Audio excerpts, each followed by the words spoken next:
And Jason, I think it would be great if you could tell our potential customers about how you came up with the idea for the business and the journey that this business has been on since you started it 7, 8 years ago. Yeah, sounds good.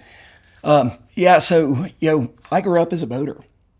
I grew up on the water and have owned a lot of boats over my lifetime. Mm-hmm.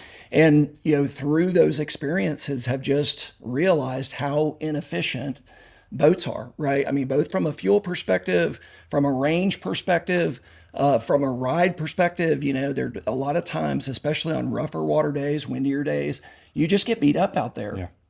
And the whole shapes, designs, all that kind of stuff, it really hasn't changed much over the years. And Mm-hmm. so I started to research and try to figure out, what tools, technology, what is out there that would be better. Ran across hydrofoils, really started to invest in understanding how they operate, and at that point was convinced that that was sort of a big part of the future of boating. Uh-huh. And so I try to figure out, how do we incorporate those? What makes most sense?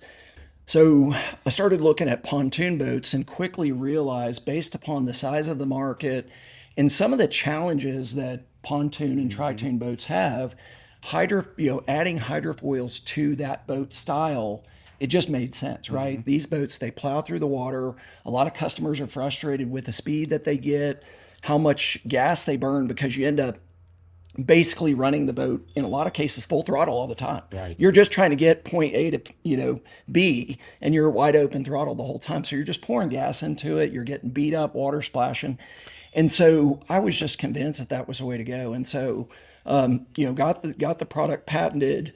Really started to do some research on who the best engineers and designers would be, and literally found and pursued the best, and that's Morelli and Melvin Mm-hmm. out of Newport Beach, California. Mm-hmm. And so work with them for probably a year designing the product and then getting it manufactured and then basically taking it to market. And so now we're in 4 different countries in 37 states. And so proud of what we've accomplished, Right. considering that we're building a brand and a whole new concept from scratch. Right. But there's so much opportunity that we've got in front of us. And so Sure. that's why, we're excited about having you on board Yeah. and really what the future looks like.